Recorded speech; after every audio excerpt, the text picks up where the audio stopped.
नमस्कार। आज micro organism friend and फो का लास्ट लेक्चर है और इसमें हम लोग चलते चलते कुछ मिसलेनियस लेकर आए हैं। जो बीच में कुछ पॉइंट्स छूट गया होगा या कुछ और एक्स्ट्रा हम लोग जान लेंगे। इसमें जो है सबसे पहला है कि प्रिकॉशन जो है वाइल टेकिंग एंटीबायोटिक्स। कुछ प्रिकॉशन लेना चाहिए हम लोगों को। क्या क्या प्रिकॉशन लेना चाहिए इसके बारे में हम लोग इसमें जानेंगे। इससे पहले हम लोग थोड़ा ये जान लें कि एंटीबायोटिक्स है क्या। एंटीबायोटिक्स हम लोग पढ़ चुके हैं कि ये एक केमिकल है, मतलब ये chemical released by micro organism. इसमें जो है वो mainly bacteria and fungi which kills और inhibit the growth of micro organism. मतलब कि जो बैक्टीरिया को समाप्त कर दे या उनके ग्रोथ को कम कर दे उसे एंटीबायोटिक्स कहेंगे। वैसा केमिकल जो बैक्टीरिया का ग्रोथ कम कर दे या उसे समाप्त कर दे तो उसे कहेंगे एंटीबायोटिक्स। और ये एंटीबायोटिक्स रिलीज कैसे होता है? ये कुछ फंगी और बैक्टीरिया द्वारा ही रिलीज किया जाता है। ये केमिकल है और इसका खोज हम लोग पहले जान चुके हैं कि अलेक्जेंडर फ्लेमिंग द्वारा किया गया था। और ये जो है एंटीबायोटिक्स लेते हैं तो उसका एक फ़ायदा है कि इससे बैक्टीरियल इन्फेक्शन से छुटकारा मिल जाता है, लेकिन कुछ सावधानी भी हम लोग को बरतना है। और ये कौन सा है सावधानी? सबसे पहला है कि कुछ एंटीबायोटिक्स जो हैं उनके साइड इफ़ेक्ट्स भी होते हैं और उनको लेने के पहले थोड़ा जो है वो डॉक्टर की सलाह लेनी ज़रूरी है। ऐसा नहीं कि कोई भी बीमारी हो गई और हम चले गए डॉक्टर के बजाय कहीं पर मेडिकल स्टोर पर चले गए और वहाँ उनसे दवा लेके कोई भी एंटीबायोटिक्स लेके और खाना शुरू कर दिए। जब ठीक हो गया तो छोड़ दिए। ऐसा कभी नहीं करना चाहिए। जब भी एंटीबायोटिक्स लें तो कोई जो है वेल क्वालिफाइड डॉक्टर के प्रिस्क्रिप्शन पर ही लें। मतलब कि जब वो डॉक्टर साहब के पास जाएंगे, अपनी जो है वो बीमारी के बारे में हम उन्हें बताएंगे, मतलब सिम्टम्स बताएंगे, वो चेक करेंगे और वो सही समझेंगे कि ये जो है प्रॉपर साइन किस डिजीज़ का है और उससे रिलेटेड कुछ एंटीबायोटिक्स हमें देंगे जिससे हमें पता जो है वो बीमारी ठीक हो जाएगी। और इसमें सबसे पहला यही हमको ध्यान देना है कि एंटीबायोटिक्स अपनी मर्जी से कभी ना खरीदें।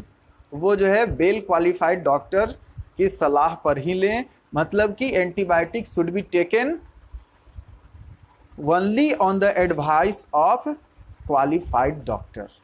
और दूसरा इसमें सबसे बड़ी महत्वपूर्ण बात है, we must complete the course prescribed by the doctor. और डॉक्टर के द्वारा जो वो डोज निर्धारित है कि इतना ही आपको लेना है, 1 टैबलेट लेना है, 2 टैबलेट लेना है, और उसमें उसका अमाउंट रहेगा कि ये कितना हमको लेना है। ये जो है 1 टैबलेट, 2 टैबलेट सुबह शाम लेना है या 1 टैबलेट ही लेना है रोज़, ये इस पर हमें ज़रूर ध्यान देना चाहिए। और वो जितना दिन तक कहें उतना दिन तक कोर्स पूरा करते रहना चाहिए। मतलब वो दवा जो है वो जितना दिनों तक कहें, मतलब लास्ट में डॉक्टर साहब कह दें कि हाँ अब आपको ये दवा की आवश्यकता नहीं है, अब आप ठीक हो गए, तब दवा छोड़नी चाहिए। और नहीं तो फिर क्या होगा, वो नेक्स्ट टाइम जब वैसे ही उससे रिलेटेड या वही बीमारी फिर से आ जाए तो वो आपको जो है वो दवा काम नहीं करेगी और वो जो है उसके लिए वो ड्रग रेसिस्टेंट हो जाएगा। वो जो बैक्टीरिया है वो समझ जाएगा कि अब इस जो है दवा का क्या हमारे पास इसका तोड़ है। मतलब कि वो दवा को अनइफेक्टेड बनाने का काम करेगा। मतलब कि वो अपने शरीर को इस तरह से मॉडिफाइड कर लेगा कि वो जो है एंटीबायोटिक्स उस पर काम नहीं करेगा। इस तरह से करके हम लोग को जो है वो कोर्स को कंप्लीट कर लेना चाहिए। मतलब कि एंटीबायोटिक्स जो है वो सबसे पहला है, antibiotics should be taken only on the prescription या on the advice of a qualified doctor. पहला हो गया। दूसरा है इसमें कि ये जो है वी मस्ट कंप्लीट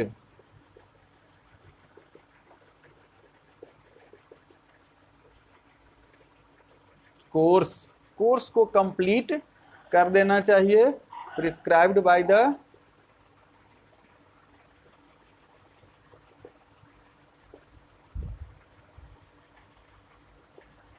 डॉक्टर साहब के द्वारा जो प्रिस्क्राइब किया गया है उसका पूरा पूरा पालन करना चाहिए, पूरा पूरा कोर्स कंप्लीट कर लेना चाहिए।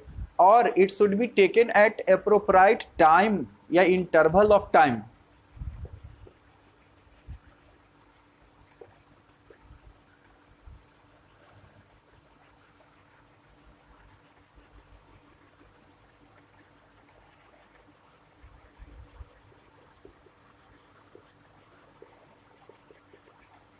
वो डॉक्टर साहब बोले जितना उतना ही समय पर खाना चाहिए, जैसे सुबह शाम बोले या भोजन के तुरंत बाद, तो ये एक निश्चित बना लेना चाहिए कि 10 बजे खाते हैं तो अगला दिन भी 10 बजे ही खाएं, क्योंकि उसका जो है वो इफेक्टिवनेस जो है वो उतना देर तक बरकरार रहेगा कि वो कितना देर तक इफेक्टिव रहता है। और जैसे ही हम दवा का जो है वो अनियमित सेवन करेंगे तब क्या होगा कि जितना वो बैक्टीरिया को मारा नेक्स्ट टाइम फिर उतना को मारा, लेकिन ये बीच में जो गैप हो जाएगा उसमें बैक्टीरिया का संख्या बहुत अधिक बढ़ जाएगा, जिसके कारण वो दवा जो है इफेक्टिव नहीं हो पाएगी। जैसे टीबी की दवा है, उसे लगभग 9 महीना फिर 6 महीना अलग अलग, मतलब कि वो जो है इन्फेक्शन के आधार पर कि कितना ज़्यादा है वो देखकर डॉक्टर जो हैं वो प्रिस्क्राइब करते हैं कि आपको कितना 6 महीना लेना है, 9 महीना लेना है दवाई। तो उस पर बीच में लोग सोचते हैं कि अब तो ठीक हो गया सर, अब खांसी नहीं है, बुखार नहीं है और हमको चलने में कोई परेशानी नहीं हो रही है, तो वो ठीक हो गया टीबी। लेकिन यदि बीच में 6 महीना में एक भी दिन यदि दवा कोई छोड़ा तो वो समझिए कि उसका सुरक्षा चक्र टूट गया। अब वो जो है वो अगले बार वो 6 महीना से भी ज़्यादा उसको दवा लेनी पड़ेगी, तभी भी ठीक नहीं होगा। मतलब वो जो है उसको छोड़ना नहीं चाहिए, जितना डॉक्टर साहब बताए हैं उसको सही समय पर दवा लेनी चाहिए। दिन में अगर 2 बार बताए हैं तो ऐसा नहीं कि 2 टैबलेट एक ही बार खा लें, या 2 बार बोले हैं तो कभी भी खा लेंगे, 2 बार नहीं। वो एक टाइमिंग बना लीजिए कि हमें कितने समय पर खाना है, सुबह उठ के कितना देर बाद नाश्ता करना है, ये सब टाइम बना लीजिए और वो दवा जो है बहुत अच्छे से आपको वो बीमारी ठीक करने में मदद करेगा। अन्यथा आप आते जाते रह जाइएगा डॉक्टर साहब के पास। और ये जो है प्रॉपर डोज, इसका जितना डोज है उतना ही लेना चाहिए। ऐसा नहीं कि अगर उसमें लिखा हुआ है 500 मिलीग्राम खाना है तो सोचेंगे कि जल्दी ठीक हो जाएगा। अगर जो हम 700 मिलीग्राम ले लें, उसमें 1000 मिलीग्राम ले लें, तो ऐसा नहीं है कि वो ठीक हो जाएगा। या फिर कम भी लेते हैं, मतलब कि डॉक्टर साहब बोले हैं कि सुबह शाम खाना है तो सोचेंगे कि एक ही टैबलेट ले लें, तो ऐसा काम जो है वो कभी नहीं करना चाहिए। हम लोगों को ये जो है पूरा कंप्लीट कोर्स करना चाहिए और it should be taken proper dose, ये भी एक इसमें होगा।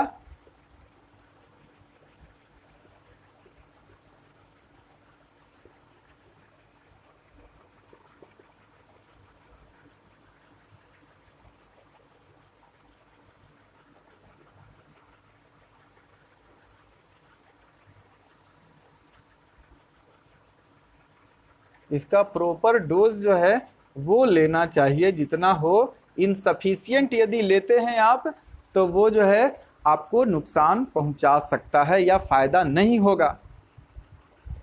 दवा जो है खाते रहेंगे और फिर भी वो जो है आपकी बीमारी ठीक नहीं होगी। तो इस तरह से बहुत सा प्रिकॉशन है जो हमें बरतना चाहिए, सावधानी बरतनी चाहिए।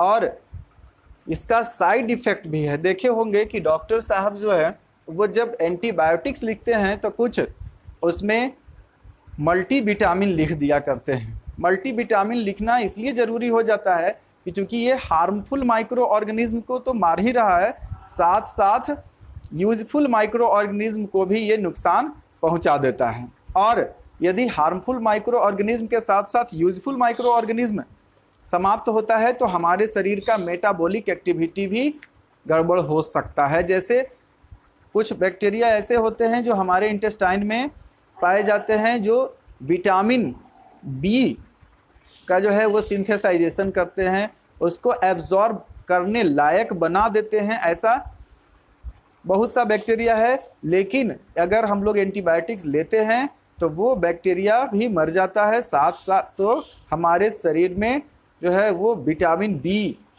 का जो है वो एब्सॉर्प्शन ठीक से नहीं हो पाता है।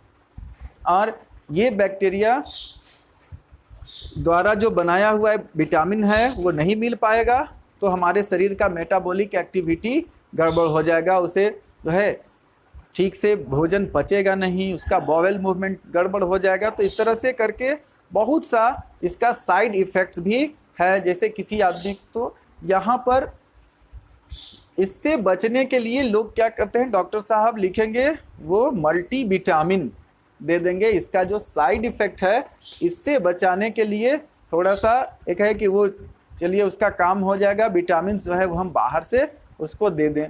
और फिर उसको कहेंगे कि ज़्यादा थोड़ा पानी पीजिए।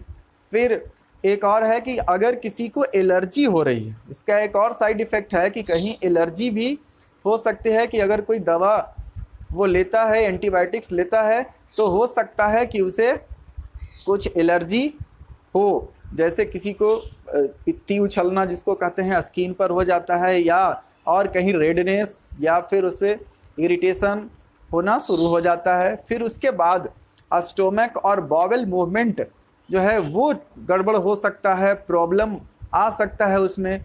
और बहुत से लोग को देखे होंगे कॉन्स्टिपेशन महसूस करते हैं कि ये जो है कब्ज भी एंटीबायोटिक्स खाने से हो सकता है। और बहुत से लोगों को लगेगा कि उल्टी जैसा नोजिया, वोमिटिंग, ये सब जो है वो कॉमन है इसका साइड इफ़ेक्ट।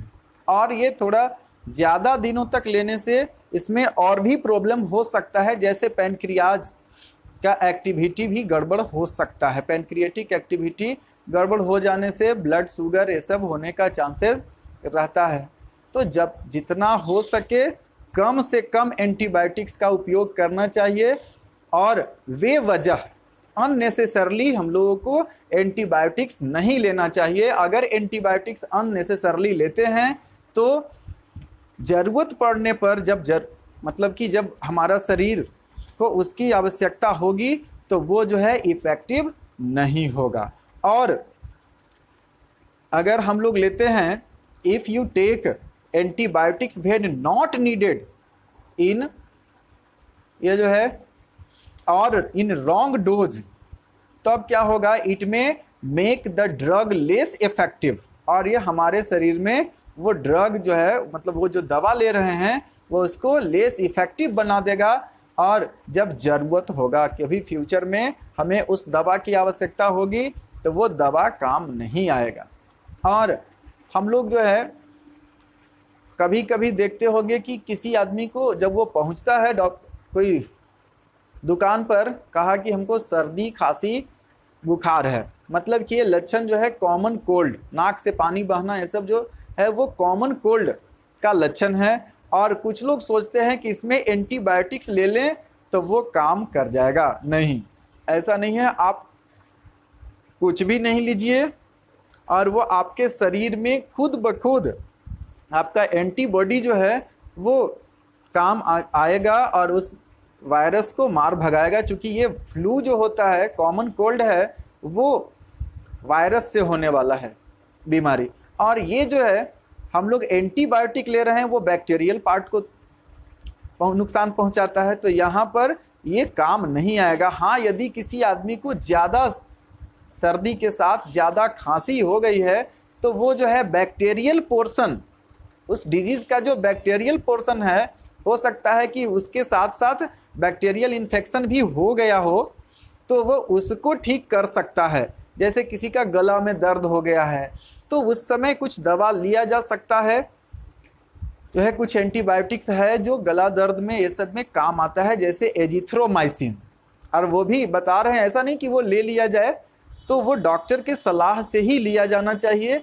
तो हो सकता है उस समय यदि उनको लगे कि ये बैक्टीरियल पोर्शन कुछ इसका जो है वो होना चाहिए इसका इलाज, तो वो दे सकते हैं। अन्यथा एंटी एलर्जिक दवा भी कुछ हम लोग लेंगे तो वो सर्दी ये सब ठीक हो जाएगा। जैसे बाजार में बहुत सी दवा उपलब्ध है, और सिट्रीजिन के नाम से, या और भी बहुत सा आ गया है बाजार में, लीवोसिट्रीजिन या जो भी कुछ है, तो वो सब दवा जो है वो केवल डॉक्टर साहब के प्रिस्क्रिप्शन पर ही लेना चाहिए कि ये जो है वो कॉमन कोल्ड में काम आएगा। लेकिन ये जो है एंटीबायोटिक्स इसमें कोई काम नहीं आता है। और हम लोग इसके अलावा अब देखें कुछ कॉमन एंटीबायोटिक्स।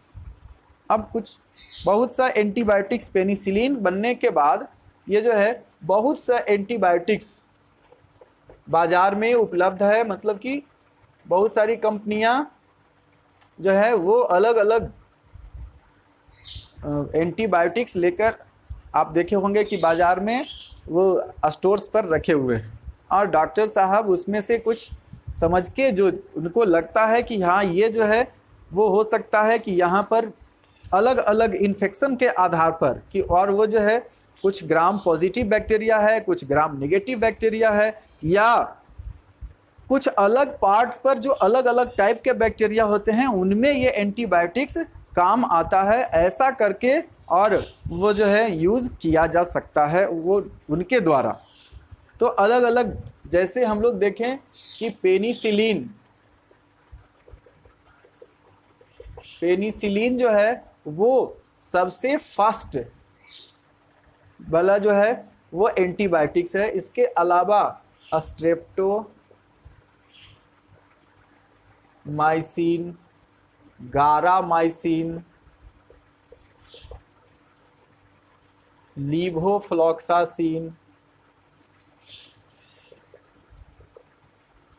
और नॉरफ्लॉक्सासिन, एमॉक्सिसिलिन, इसी तरह से टेट्रासाइक्लिन,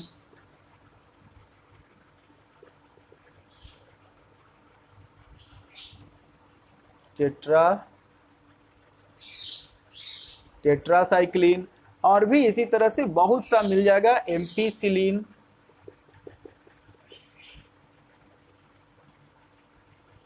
एजिथ्रोमाइसिन,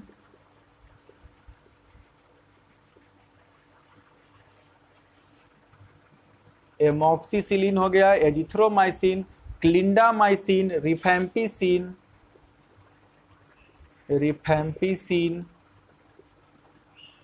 क्लिंडामाइसिन।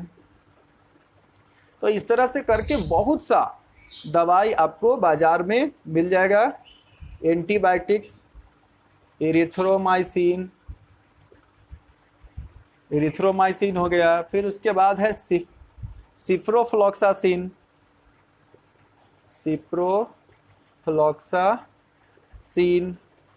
ओफ्लॉक्सासिन। इस तरह से करके बहुत सा एंटीबायोटिक्स जो है वो आपको बाजार में मिल जाएगा। जेंटामाइसिन,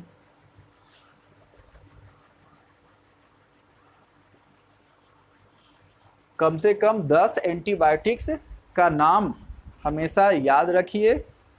कभी कभी जो है आए दिन कंपटीशन में सब में आ सकता है ये।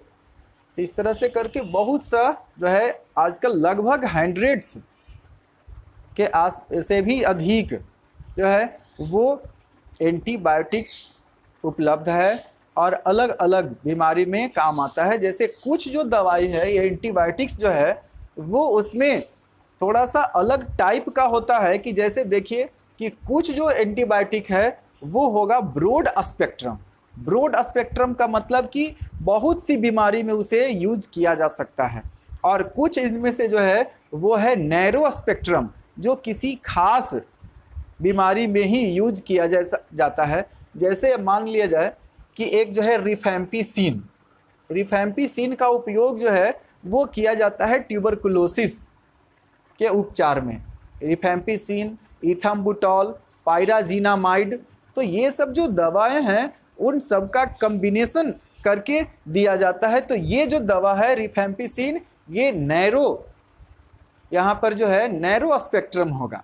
और ब्रॉड स्पेक्ट्रम में जैसे आप लोग देखे होंगे कि कहीं भी यूज होना है तो एम्पीसिलिन, एम्पीसिलिन जो है वो दवा का उपयोग डॉक्टर साहब कर देंगे। आपको कहीं भी कुछ भी लग रहा है कि हाँ इनको देना है, थोड़ा सा कुछ बैक्टीरियल इन्फेक्शन हो सकता है, तो ये दे देंगे एम्पीसिलिन।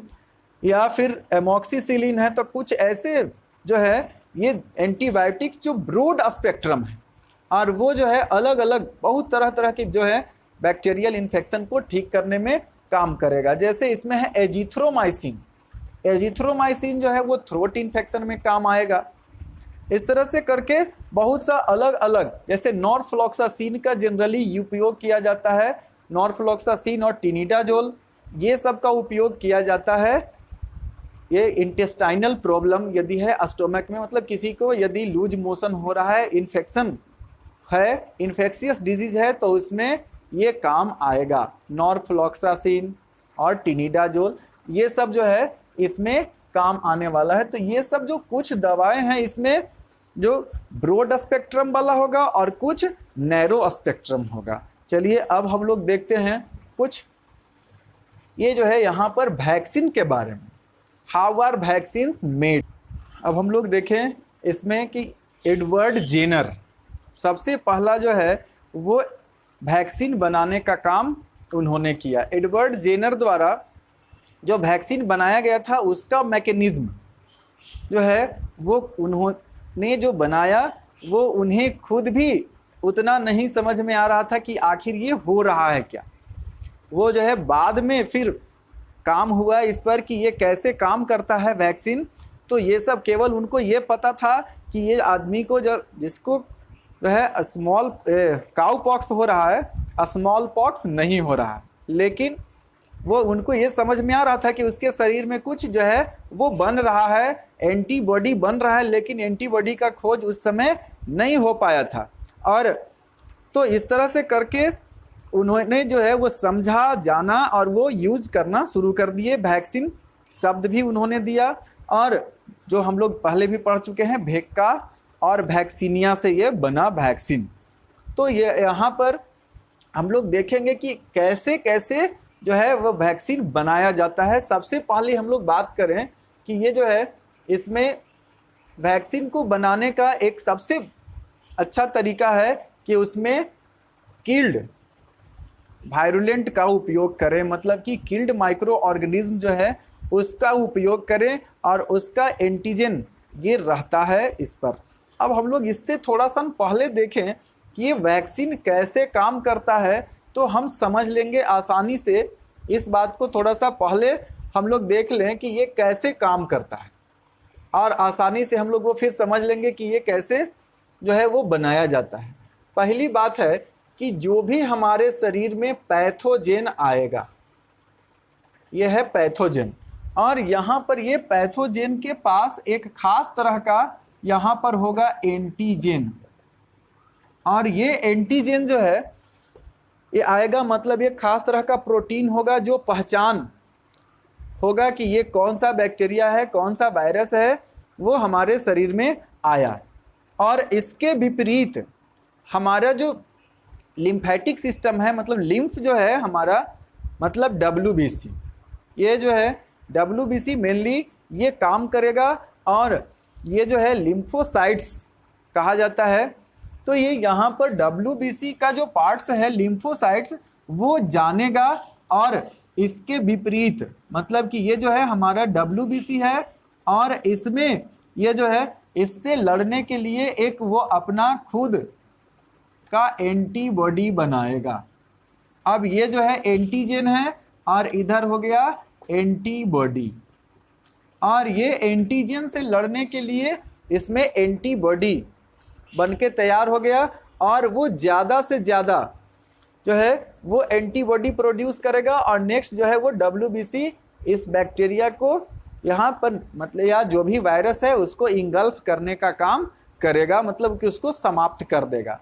लेकिन ये पहले से ये यहाँ अगर मान लिया कि एक पार्ट हुआ, ये इसमें समय लगेगा, लेकिन नेक्स्ट टाइम, और ये कुछ इसमें मेमोरी, ये जो है लिम्फोसाइट जो होते हैं उसमें कुछ मेमोरी वाला सेल पाया जाता है, और वो जो है नेक्स्ट बार यदि आता है इन्फेक्शन का जो ये जो है पैथोजेन आएगा, तो ये ऑलरेडी पहले से मौजूद है इसमें कि ये कौन सा है उसको पहचानना नहीं है अब, और ये जो है जल्दी से इस पर रिस्पॉन्स करेगा और ये बैक्टीरिया या वायरस जो भी है उसको मार भगाएगा। इस तरह से हमारे शरीर में ये जो है ये वैक्सीन काम करता है।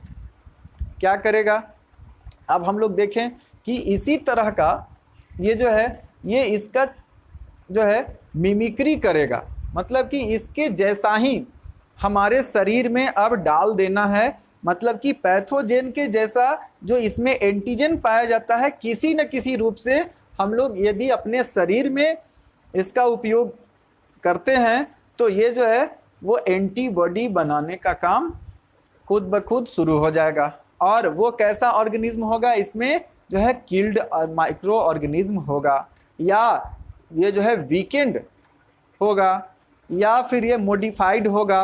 अलग अलग टाइप का अलग अलग तरीका का जो है वो यूज़ किया जाता है, और कुछ ही दिनों में हमारे शरीर में इसके अगेंस्ट एंटीबॉडी बन जाएगा, और ये एंटीबॉडी जो है वो इस पैथोजेन को मार भगाने का काम करता है। जैसे अभी जो है वो कोविड-19 का वैक्सीन नहीं बन पाया है, लोग इसमें बहुत से वैज्ञानिक लगे हुए हैं कि हम यदि इसका उपयोग जो है वैक्सीन बन जाता है तो इसका उपयोग करके और लोग जो हैं इसके भय से मुक्ति पा सकते हैं।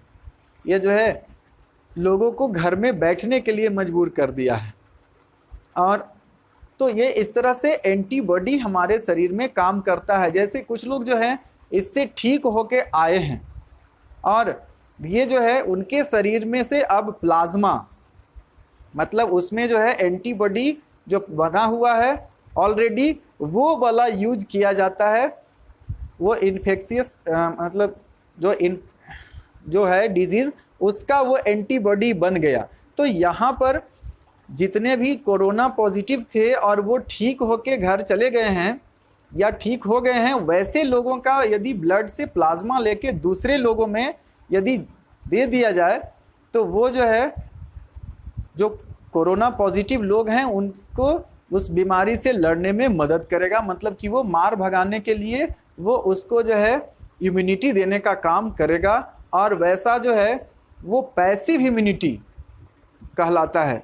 हम लोग फिर आगे चैप्टर में पढ़ेंगे, 9th क्लास में है ये पढ़ना आप लोगों को कि वो इम्यूनिटी जो है वो कैसे काम करता है। ये सारा कुछ हम लोग फिर आगे वाला क्लास में भी देखेंगे विस्तार से। तब तक के लिए अब देखें कि ये इसी तरह से ये वैक्सीन जो है वो काम करता है। इसका जो है वो वीकेंड जर्म्स पहुंचा दिया जाएगा शरीर में, या मरा हुआ जर्म्स पहुंचा दिया जाएगा, या इसका एंटीजन केवल ये जो है वो पहुंचा दिया जाएगा। इस तरह से करके और एंटीबॉडी बनाने को हमारे शरीर को जो है वो मजबूर किया जाएगा। तो अब हम लोग देखें कि बारी बारी से कैसे किया जाता है।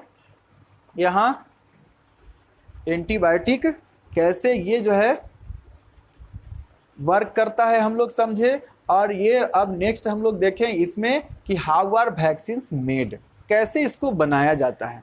तो सबसे पहला है कि वैक्सीन को बनाया जाएगा, इसमें इसका मेथड जो है वो पहला है कि किल्ड वायरुलेंट देना।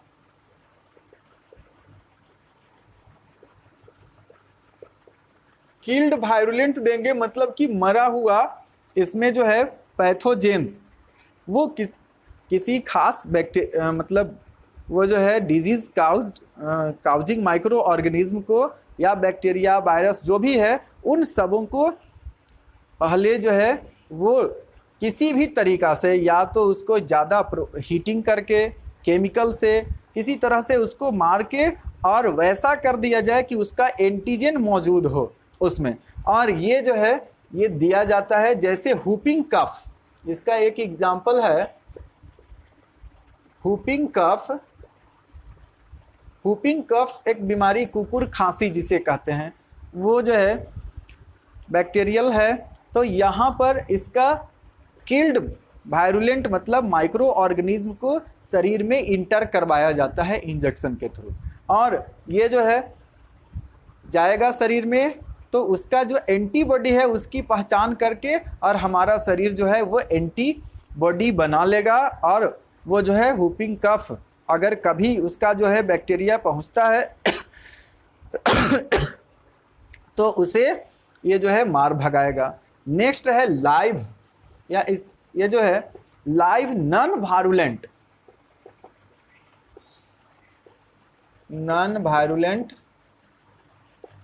ये देंगे। इसमें अगर स्ट्रेन्स मतलब कि इसमें जो है वो रहेगा जिंदा, ये जो है माइक्रो ऑर्गेनिज्म पैथोजेंस जो है इसका वो रहेगा इसमें लिविंग, लेकिन नॉन वायरुलेंट होगा। मतलब कि वो जो है अब नुकसान पहुंचाने की स्थिति में नहीं होगा, वो जो है रिप्लिकेट करने की स्थिति में नहीं होगा, मतलब अपना वो रिप्रोडक्शन नहीं कर पाएगा, जितना पहुंचा है उतना ही रहेगा। लेकिन हमारा शरीर जो है वो उसे पहचान के उसके एंटीजन को पहचान के और इसको मारने का तरीका खोज निकालेगा, मतलब एंटीबॉडी बना लेगा। और इस तरह से करके होता है जैसे BCG एग्जाम्पल में टीबी का जो है BCG बैसिलस कैलामिटी ग्यूरिन, इसका फुल फॉर्म है बैसिलस कैलामिटी ग्यूरिन, ये दिया जाता है। और एक है पोलियो के लिए OPV, आजकल जो है ओरल पोलियो वैक्सीन ड्रॉप दिया जाता है। ये ओरली वैक्सीन जो है ये ओरली दिया जाता है, सेबिन वैक्सीन ये कहलाता है। और ये जो है देखे होंगे पहले पल्स पोलियो अभियान चलाया जाता था, उसमें अभी भी चलता है और बीच बीच में और हर स्वास्थ्य केंद्र पर ये जो है मुफ्त में दिया जाता है, घर घर घूम कर भी ये दवा पिलाई जाती थी। तो इसमें रहता है नॉन वायरुलेंट स्ट्रेन्स होगा और मतलब कि वो लिविंग है, लेकिन यहाँ पर जो है वो रोग नहीं पहुँचाने वाला होगा और उसको ओरली भी दिया जाता है। अब है मॉडिफाइड टॉक्सिन्स, तीसरा जो है मॉडिफाइड टॉक्सिन्स। तो यहाँ पर टॉक्सिन बहुत सा देखे होंगे कि जैसे एक आता है टेटनस का इंजेक्शन, जो बहुत कहीं कट जाता है तो लोग ले आके उसको लगवा लेते हैं कि इससे जो है टेटनस से बचा जा सकता है। तो इसमें क्या किया जाएगा कि चूंकि टेटनस का जो बैक्टीरिया है उसको मार कर भी और लिविंग दोनों ही खतरनाक है, तो उसका क्या किया जाएगा, उसमें से जो टॉक्सिक मटेरियल्स जो निकलता है टॉक्सॉइड कहेंगे, और वो टॉक्सॉइड को इसमें मॉडिफाई करके दे दिया जाता है कि ताकि वो जो है नुकसान ना पहुंचाए, लेकिन हमारे शरीर में उसके विपरीत एंटीबॉडी बन जाए। और ये जो है ऐसा किया जाएगा मॉडिफाइड। तो ये जो है टेटनस वैक्सीन,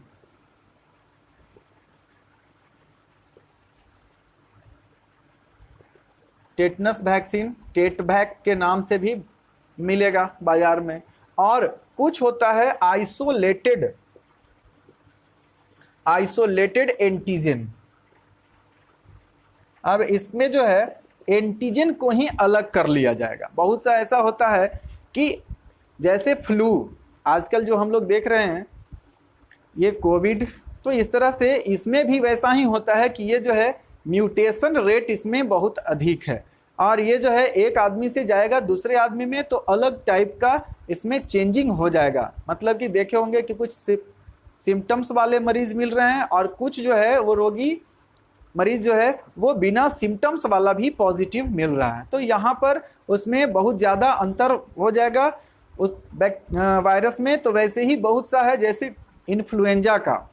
वो तो इन्फ्लुएंजा वायरस जो है वो बहुत तरह का हो जाएगा, मॉडिफाइड हो जाता है। जब भी जाएगा एक दूसरा में तो वहाँ पर जो है उसमें दूसरे टाइप का वो बन जाएगा। तो यहाँ पर क्या होगा इसमें कि लिया जाएगा इसका जितना भी है उस सबका एंटीजन मिला के, और यहाँ पर जो है वो सबको आइसोलेटेड करके लगभग 20 प्रकार का इन्फ्लुएंजा वायरस का जो है वो लिया जाता है एंटीजन, और तब फिर उसको उसमें मॉडिफाई करके और दिया जाता है। तो ये जो है इन्फ्लुएंजा वायरस से बचने के लिए जो टीका लगता है,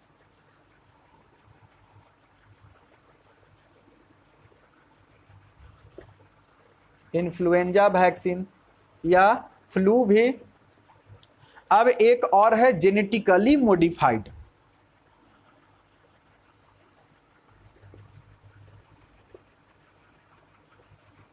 जेनेटिकली मॉडिफाइड करके भी किया जाएगा। इसमें थोड़ा सा जाने कि ये जो है नुकसान पहुंचाने वाला है कि इसका न तो एंटीजन दिया जाएगा, न ही इसका टॉक्सॉइड दिया जाएगा, और न ही इसका जो है वो ऊपर वाला एंटीजन को मॉडिफाई करके दिया जा सकता है, जैसे हेपेटाइटिस बी वायरस। ये जो है बहुत ही खतरनाक वायरस है।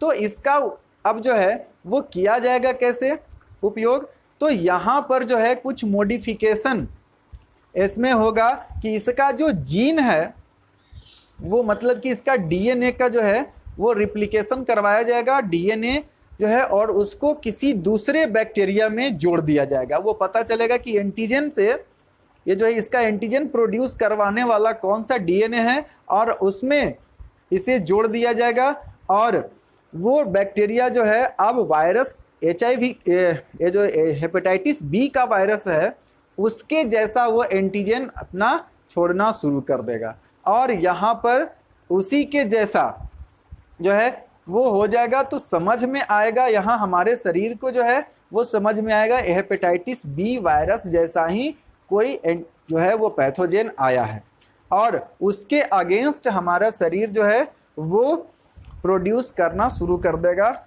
तो यहाँ पर हेपेटाइटिस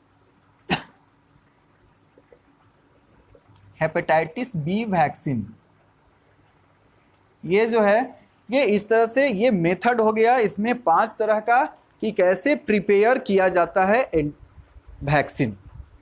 तो अब हम लोग नेक्स्ट चैप्टर देखेंगे, और इसमें अब हम एक्सरसाइज फर्स्ट का लेके आएंगे आप लोगों के सामने। और इसमें जो है क्रॉप प्रोडक्शन एंड मैनेजमेंट, हम लोग इसे स्टार्ट कर दिए थे सेकंड चैप्टर, इसलिए कि उस समय जो है वो एक ज्वलंत मुद्दा था कोविड-19। मतलब ये जो है अभी कोरोना का जो है ज्वलंत मुद्दा था, जिसके कारण ही हम लोग सोचे कि थोड़ा सा बच्चों को इसमें रुचि ज़्यादा आएगी पढ़ने में, समझने में, इसलिए हम चैप्टर 2 लेकर आए थे।